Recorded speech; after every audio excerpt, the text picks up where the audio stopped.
Assalamualaikum warahmatullahi wabarakatuh. Waalaikumsalam warahmatullahi wabarakatuh. Pada kesempatan ini saya akan mewawancarai kepala sekolah saya, yaitu Bapak M. Nur SPD. Terima kasih Pak atas kesediaan Bapak. Jadi wawancara saya kali ini berkaitan dengan eksplorasi penyebab masalah. Boleh saya langsung pertanyaan aja Pak? Boleh silakan. Pak, itu yang pertama Pak. Apa yang menyebabkan motivasi belajar siswa itu rendah Pak? Itu motivasi itu ada penyebabnya beberapa hal. Pertama sekali mungkin kondisi siswa dengan lingkungannya atau dengan sekolah. Siswa. Kemudian dua, bisa saja juga upaya guru dalam mengelola kelas itu kurang, atau dua, bisa dengan aspirasi siswa atau cita-cita siswa. Bila siswa punya minat atau bakat yang tinggi, insya Allah. Ketiga, dengan lingkungan. Lingkungan tempat tinggal siswa bisa jadi dengan lingkungan sekolah siswa. Oke. Yang kedua Pak, pemahaman terhadap isi teks bacaan itu masih rendah Pak. Kira-kira penyebabnya itu apa Pak? Salah satu penyebabnya mungkin pertama sekali mungkin atas kemampuan siswa, karena IQ siswa itu tidak sama semuanya. Kemudian juga bisa jadi dengan kondisi lingkungan peserta didik, di mana mereka tempat tinggalnya. Dan ketiga, cara guru atau tata cara guru dalam membimbing siswa atau peserta didik. Itu adalah salah satu sebabnya. Yang ketiga Pak, ketika siswa itu diberi soal operasi hitung campuran bilangan bulat, terdiri dari kali, bagi, tambah, dan kurang, apalagi soal cerita, peserta didik mengalami kesulitan mengerjakan soal tersebut. Menurut Bapak itu disebabkan oleh apa Pak? Itu bisa saja kadang-kadang terjadi dengan faktor interaksi atau eksternal. Itu adalah perdebatan belajar yang masih minim. Siswa mungkin kurang minat. Kemudian ada juga peserta didik yang kurang berminat. Itu adalah salah satu pengaruh bagi siswa. Minatnya Pak ya, belajarnya kurang Pak ya.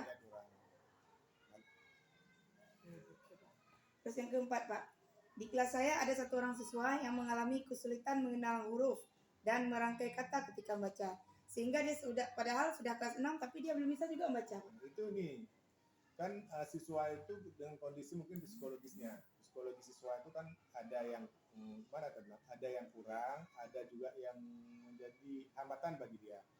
Kemudian juga bisa saja faktor ekonomi dari keluarganya. Dari kita kalau misalnya ekonomi kita di rumah kadang-kadang kurang, itu terpengaruh juga kepada anak kita. Bisa juga pengetahuan membacanya, dia kadang kurang memahami isi bacaan yang dibacanya, sehingga nggak bisa mengambil satu kesimpulan. Baca. Oke. Yang kelima Pak, jika hubungan komunikasi antar pendidik dengan orang tua peserta didik itu Pak, terkait masalah belajar kurang itu Pak, itu kira-kira kenapa dan bagaimana solusinya Pak menghadapi wali murid yang susah? Itu mungkin ada pengaruhnya dengan pekerjaan orang tuanya. Orang tuanya kan mungkin terlalu sibuk. Namun demikian, kita sebagai guru juga, walau sesibuk apapun wali murid, kita tetap berusaha bagaimana caranya untuk menjumpai dia, atau kita buat sebuah undangan, kita suruh datang ke sekolah. Jadi kita wawancarai apa sebabnya. Karena sesibuk apapun kita kan wajib. Yang khusus Pak ya. Terus yang kelima Pak, guru belum menerapkan model pembelajaran inovatif Pak, sesuai dengan karakteristik pembelajaran. Itu apa penyebabnya Pak? Rata-rata guru-guru yang udah senior tuh. Gini dia. Itu salah satunya adalah guru dalam menggunakan metode mengajarnya. Karena kadang-kadang ada guru cuma monoton pada satu metode. Sementara misalnya kita mengajarkan matematika, dia kan nggak boleh selalu metode ceramah, itu nggak boleh. Dia harus adanya campur dengan metode demonstrasi. Kalau nggak, anak-anak nggak paham. Kira-kira langkahnya biar guru itu Pak bisa menerapkan model itu bagaimana Pak? Berarti guru harus kreatif. Salah satunya guru harus kreatif. Jadi guru bukan hanya sekedar menyampaikan pelajaran, tapi guru itu harus bisa gimana caranya mendidik anak itu, memberikan contoh-contoh yang anak itu menjadi gimana ya, bertambah minat untuk belajar. Yang intinya Yang berarti intinya guru itu harus kreatif dan selain dia mengajar, berarti dia harus belajar. harus belajar juga. Bukan hanya sekadar kita menyampaikan apa yang ada-ada. Nah, ini Pak, terkait soal-soal HOT. Nah, itu rata-rata Pak siswa Pak sulit untuk berliterasi mengerjakan soal-soal HOT. Nah, itu penyebabnya tuh Pak. Bagaimana? Itu bisa jadi karena peserta didik belum menguasai soal.